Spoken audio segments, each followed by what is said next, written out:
यीशु मसीह का। परमेश्वर के धन्य नाम की महिमा हो। प्रभात मनन के सत्र 1397 में आप सभी का बहुत ही विनम्रता के साथ स्वागत करता हूं। आइए आज का मनन के लिए हम पढ़ते हैं पहला तीमुथियुस अध्याय 6 पद 3 से 5 तक। यदि कोई और ही प्रकार का उपदेश देता है और खरी बातों को अर्थात हमारे प्रभु यीशु मसीह की बातों को और उस उपदेश को नहीं मानता जो भक्ति के अनुसार है, तो वह अभिमानी हो गया और कुछ नहीं जानता, वरन उसे विवाद और शब्दों पर तर्क करने का रोग है, जिससे डाह और झगड़े और निंदा की बातें और बुरे बुरे संदेह और उन मनुष्यों में व्यर्थ रंगड़े झगड़े उत्पन्न होते हैं, जिनकी बुद्धि बिगड़ गई है और वे सत्य से विहीन हो गए हैं, जो समझते हैं कि भक्ति कमाई का द्वार है।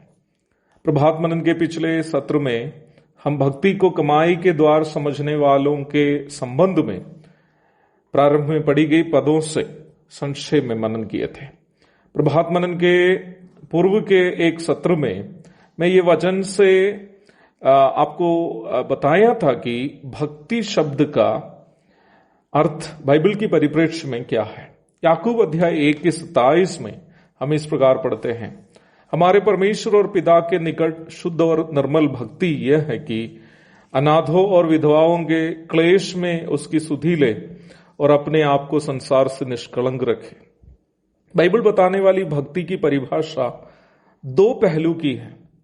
पढ़ी गई पद के अनुसार उसमें पहला अन्य जरूरतमंदों के प्रति, जैसे अनाथ, विधवा या अन्य गरीबों के प्रति हमारी सहानुभूति है। उसमें दूसरा परमेश्वर के निकट अर्थात परमेश्वर के नजरों में एक पवित्र जीवन बिताना है। मुझे लगता है कि संसार में जितने अन्य धर्म हैं वे भी इन दोनों सच्चाइयों का तिरस्कार नहीं करते हैं कि धार्मिक जीवन बिताने वालों को समाज के अशरण तथा पिछड़े लोगों के प्रति सहानुभूति दिखानी चाहिए और एक पाप रहित जीवन बिताना चाहिए। परंतु धर्मों की समस्या यह है कि वे एक स्थायी समाधान हमें नहीं बताते हैं कि अशरणों के प्रति सहानुभूति और पवित्रता का जीवन हम कैसे प्राप्त कर सकते हैं। भक्ति के नाम में सभी धर्म ये सिखाते हैं कि धार्मिक अनुष्ठानों की पूर्ति करें और अच्छे काम करके पवित्रता की प्राप्ति करें।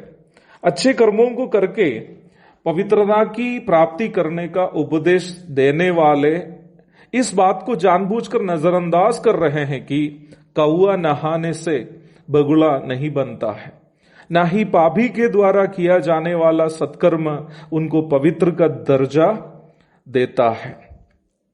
मान लीजिए मैंने किसी की हत्या की, परंतु उसके बाद मैं जाकर कुछ सत्कर्मों को किए।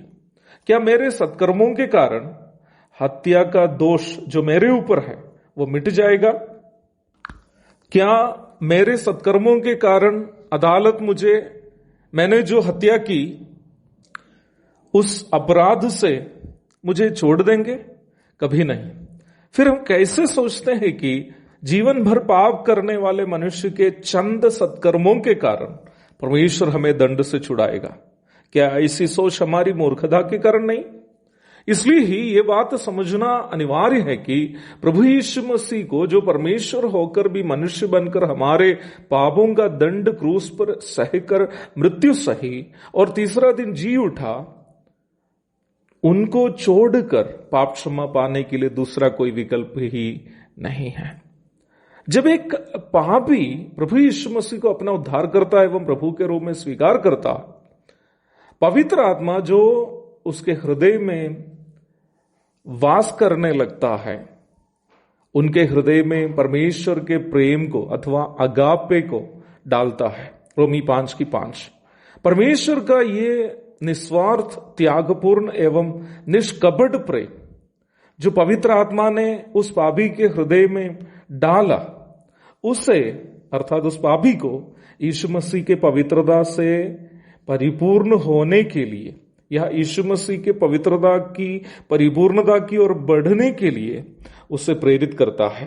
रोमी अध्याय 8 पद 23 और 29, इफिसी अध्याय 3 पद 16 से 19 तक फिलिपी अध्याय 1 पद 9 से 11 तक।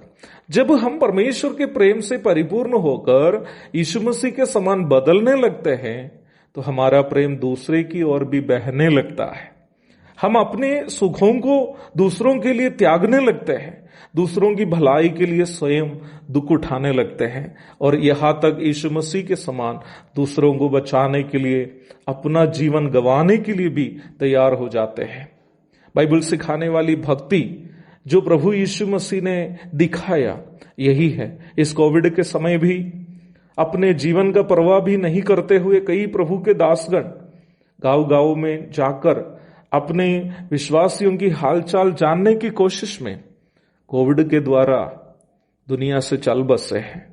वे भी अपने घर में बैठ सकते थे अपने आप को सुरक्षित करते हुए, परंतु परमेश्वर का प्रेम जो उसे विवश करता है, उनको विवश करता है, वो उन्हें अपना जीवन का भी परवाह नहीं करते हुए विश्वासियों की और दूसरों की जान के प्रति चिंता करने के लिए उनकी प्रेरणा करता है।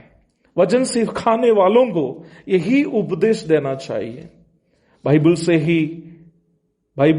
से दी जाने वाली हर एक शिक्षा सुनने वालों को यीशु मसीह के समान बदलने और प्रभु का प्रेम दूसरों के साथ बांटने के लिए प्रेरित करने वाली होनी चाहिए। परंतु वर्तमान समय में सेवा के नाम में क्या चल रही है?